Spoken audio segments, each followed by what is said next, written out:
sí era... ¿Te engañó? Sí. ¿Lo cachaste?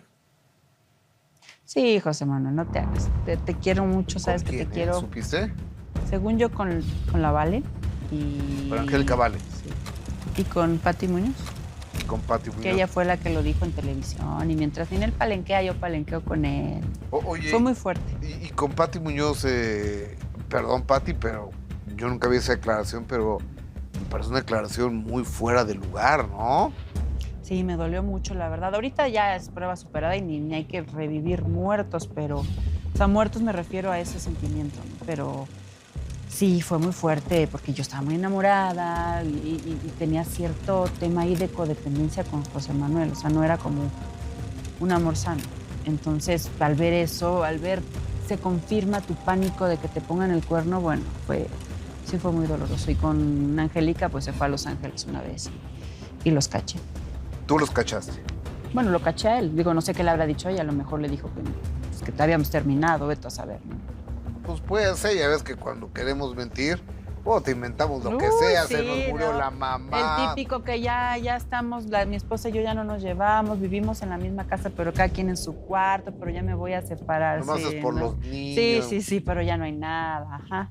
Ya, eso sí, esas ya son pretextos superados, ¿no? Oye, ¿y cómo le hiciste para separar esa relación y dejarlo atrás o dejarse atrás mutuamente? La verdad, porque conocí a Juan Cepeda. En una de esas separaciones de que le cachaba o alguna mentirilla o que nos peleábamos o... Me acuerdo que le ponía en su celular el nombre de hombres y de repente me lo caché, que era un nombre de hombre y se oía que era una voz de mujer. Entonces esa fue como la última y dije, no, ya. Dije, fíjate, no, yo creo que pues, esta persona puede ser un buen padre de mis hijos. Y bueno, pues así se inició y sí me conquistó, te voy a decir que sí fue padre, pero pues luego, yo creo que, esto no lo he dicho, pero tenía problemas, yo creo que era como una persona, como un problema de autismo, una cosa así, o bipolar, o era... García Pato. Sí. Y era un encanto como era un monstruo igual. Pero ya amarrada, casada y todo, pues ya era diferente, luego vienen mis hijas. Y bueno, pues sí, te tienes que... Pues yo me tuve que tragar muchas cosas que tú sabes. Por ejemplo. Por ejemplo. No, ya eso ya se sabe, todo lo que me difamó, que hizo mucha cochinada hablando de mí. Y cuando yo me quise divorciar de él, no podía porque compraba a todos los abogados. Vendió la casa y vendió todo. Y yo dije, este se va a llevar a mis hijas. Y entonces, pues la verdad que las leyes hacia las mujeres estaban bastante graves. Y entonces, bueno... Pero ya estabas viviendo en España, ¿no? No, estábamos aquí en México. Ok. Aquí en México. Bueno, paréntesis, yo me fui a vivir a España porque, pues, la verdad, me daba mucha vergüenza estar aquí en México con todo y haber vuelto con él, ¿no? Era como mi familia, mis amigos, todo dijeron... Después de los insultos públicos que este fulano hizo de ti... Pero te voy a contar por qué. Porque no había manera de divorciarme de él. Y el juez dijo, por favor, pónganse de acuerdo ya. Entonces yo dije, yo quiero la paz, señor, pero este señor... O sea, era con todo, o sea... No pude con él, o sea, en cuestión económica, en cuestión mis hijas, en cuestiones esas, ¿no? Y de leyes también. Entonces, bueno, pues hicimos una comida. Bueno, mire, sí, señor juez, la vamos a una comida para ver si llegamos a un acuerdo. Y en la comida lo primero que me dice al sentarme, dice, si no vuelves conmigo, no vuelves a ver a las niñas. Eran muy broncudos, especialmente Sendel, Salinas y Ayala eran muy broncudos. Se peleaban con frecuencia en los diferentes lugares. No, sí, no, sí, la verdad es sí. Pero nosotros nunca iniciamos un pleito. Ok. Jamás. O sea, nunca llegábamos a un lugar a iniciar un pleito. era una etapa en la que, a ver, nos llegó un dinero que no teníamos, nos llegó una fama que no conocíamos y nos volvimos nuevos ricos. O sea, esa es la verdad. Y la fama vuelve nuevo rico a quien sea, a ti inclusive, a todos. sí, No sabemos manejarla, no sabemos qué hacer con ella, hasta que te empiezas a dar de topes, hasta que empiezas a entender que la fama es cíclica, que sube y baja, que tiene unas cosas maravillosas, pero que tiene otras cosas que no son tan padres y que nadie te enseña a manejarlas, te las tienes que saber manejar tú.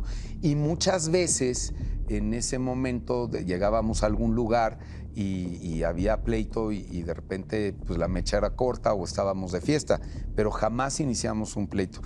A mí se me quitó un día que haciendo una novela fuimos a un lugar y tuve un encontronazo con un tipo, me resbalé, me caí, me golpeó, me dio una serie de golpes, bendito sea Dios, no sabía pegar, porque si no me hubiera deshecho la cara, de por sí me la dejó como lechuga y derrame en el ojo y todo, y Dios me quiere tanto, que me cancelaron el llamado de ese día, y entonces ya fui a ver a Luis de Llano y Marco Flavio Cruz, y les dije, me dicen, ¿qué te pasó? Le dije, me peleé, que estaba haciendo con ellos agujetas, y ya descansé una semana, y estaba haciendo al mismo tiempo teatro con José Elías Moreno, Engáñame si quieres, que fue una obra en la que estuvimos 7 años. Entonces daba yo las funciones con un parche en la cara, y habíamos quedado que siempre Pepe iba a estar de lado para que no se viera el parche.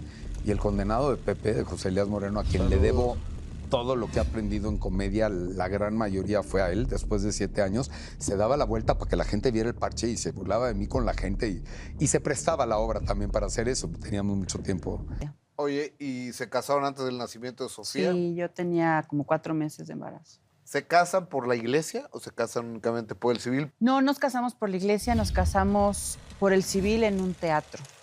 Él quería, en el Teatro San Jerónimo nos casamos. Él quería que nos casáramos en el teatro porque para él el teatro es como su vida. Y fue una ceremonia muy especial. Obvio me vestí de blanco, me compré mi vestido de novia y todo, ¿no? ¿Cuántos invitados? Pues habrán sido como 150, 100. ¿Se fueron de luna de miel? Nos fuimos a Hawái. Chulada. Y Oye, ahí empezaron los problemas. ¿por qué empezaron los problemas en Hawái? Porque yo estaba embarazada y estaba toda intolerante y entonces, pues no estaba acostumbrada como a dormir con él todos los días, ¿no? Y empiezas pues con a adaptarte, ¿no? Y yo con los malestares, entonces cuando me daba hambre tenía que comer inmediatamente, si no me empezaba a dar como náuseas y me empezaba a dar colitis. Me pasó todo con Sofi, me pasó todo, me dio colitis, me dio gastritis, todo lo terminado en itis, o sea, todo, cistitis, todo. Entonces yo me sentía de la fregada y estaba insoportable. De la fregaditis. Sí, de la fregaditis. Entonces me mandó mucho al agua. Oye, y ahí se pelearon. Pues como que tuvimos nuestros primeros rocecitos, ¿no? Porque le decía, es que tengo hambre. Además, yo chamaca, la verdad, consentida. Sí, estaba yo... ¿Qué edad tenías tú? 19 años. ¿Cuánto tiempo duró el matrimonio? 2 años. ¿Por qué se divorciaron? Uno, pues yo creo que yo estaba muy chamaquita, muy inmadura para poder como sobrepasar ciertas circunstancias, y la otra porque pues empezó a manifestar conductas que para mí eran como extrañas, ¿no? ¿Cómo qué? Pues iba y se metía a su estudio todo el día a leer, se echaba sus cervezas ahí solito. Y yo iba ahí de encimosa, porque yo soy toda encimosa, cariñosa, y me gusta estar así todo el tiempo encima de mi pareja, ¿no? Así como muy muégano. Y entonces él no, le gustaba su espacio y se empezaba a aislar y ya pues, yo de repente llegaba y un día me puse un baby doll y pues me le aparezco y fue así como de, pues, no, vente, mejor te voy a abrazar. Y yo decía, ¿cómo? Y lo que quiero es acción. Lo que quiero es que me hagas caso, que me voltees a ver, ¿no? Y él está en sus libros y en sus obras. Y empezó como ese rollo ahí y él empezó a tener como reuniones con gente del teatro y estaban ahí echando sus drinks y yo con la niña. Y pues yo no aguantaba eso y me ponía a reclamarle y a pelearme con él hasta que un día él pues dijo ya no más y se fue. Él se fue de la casa. Él se fue. ¿Hubo violencia con Ari Telch? No, violencia física no. ¿Violencia psicológica? No lo creo. Lo que hubo es pues como un distanciamiento de repente, como yo siento que eso era parte ya de esa enfermedad que él padece, ¿no? El aislarse, el de repente meterse en su mundo, no querer puedes tener de repente intimidad con tu pareja, porque pues, es todo un tema psicológico, ¿no? Y pues ahora lo entiendo, pero en ese momento no entendía y me sufría y me enojaba. Entonces había un tema de Hacienda que no se resolvió y cuando vengo aquí pues no podía cobrar, no podía trabajar. Entonces este cuate dice, no te preocupes, hacemos una compañía y ya, por medio tal. Y la hicimos, la compañía. Y él se puso como socio mayoritario y se quedó con él todo tu iba a dinero. cobrar a Televisa. Cínicamente iba a cobrar a Televisa. En Playboy él cobró todo el dinero y lo fue a llevar a una fábrica que tiene. Cuando yo me vi dije, ¿me estás robando? Por favor, o sea, ¿sabes que tengo que ir a ver a mis hijas? Que tengo que tener dinero. No, Livita, así no son las cosas. Así no son las compañías, así no son los negocios. Entonces, en esa compañía yo él había puesto que pues de aquí al infinito era la imagen y que todo lo que hiciera iba a cobrarlo él. Y bueno, pues el marido de mi manager, Dina Pisa, Marco Antonio Martínez Navarrete, abogado, lo único que logró es que me quitara de esa cláusula, pero de lo demás no pudimos hacer nada, ni los abogados de Televisa, porque yo fui a decirle pues a todos ahí que me estaba robando. Trataron, pero pues no hubo nada que hacer y ese fue mi error. Y pues los errores se pagan. Y así fue. ¿Puedo saber cuánto le pagó Playboy a Javier Fink Flores? Mira, entre la novela y como 12 millones de pesos. Pues la vida no está para perder ni 12,000 pesos, menos 12 millones. Así es. Horrible. Para mí es algo que traigo ahí atorado. Porque mira, el padre de mis hijas fue ok. Tu mamá es una persona sumamente importante en el desarrollo de tu vida. La has mencionado en muchas ocasiones. Yo conozco a tu señora madre de hace muchos años y recuerdo que un día llegaste y me dijiste que tu mamá estaba en una casa de retiro. Está en una casa de retiro, En una casa de retiro. Y quizá uno puede criticar, pero cuando oigo las historias, es que mi mamá, que ya está grande, y luego las enfermeras que les hemos contratado, una le robó, otra la maltrataba, otra esto, otra lo otro. Pues a lo mejor una casa de retiro puede ser un gran lugar para una persona sola de la tercera edad. Lo que no tenemos los latinos, porque Estados Unidos lo tiene, los europeos lo tienen, los asiáticos lo tienen, es la cultura para las gentes de la tercera edad, el cuidado, las calles, esto, lo que se necesita.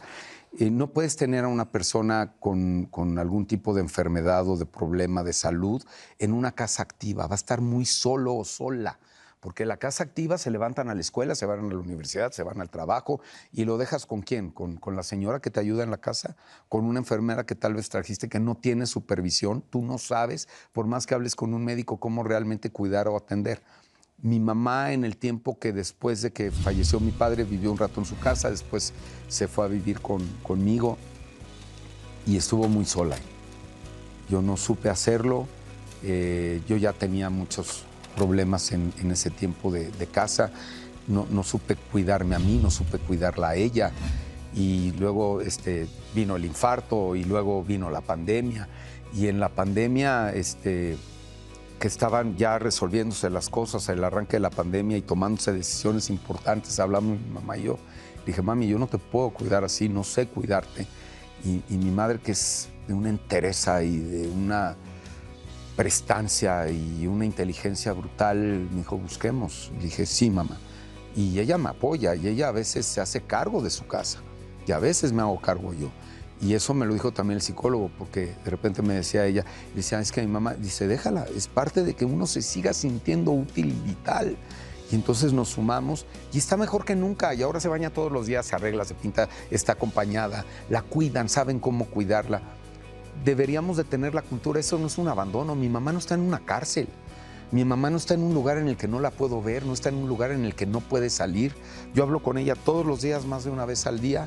La veo muy seguido, la hago que vea a mi hija Roberta, convive mucho con Cintia y conmigo. Cintia es muy cariñosa con ella. Mis suegros se llevan muy bien con ella y tiene una vida en la que yo me puedo... Este trabajo es de muchas ausencias. Entonces, no, dejarla no, tiene que estar cuidada con gente. Ojalá aprendiéramos, y lo intenté en ese momento, por eso lo hice público. Porque no es que yo quiera enseñarle algo a alguien, pero te estoy mostrando que hay otra opción. Y en lugar de recibí muchas críticas y las sigo recibiendo, claro, porque abandonaste, pero tu mamá no te abandonó de bebé, ni tu papá. Pues no, y yo no la estoy abandonando, la estoy cuidando más que nunca. Claro. Y ella me cuida y me abraza.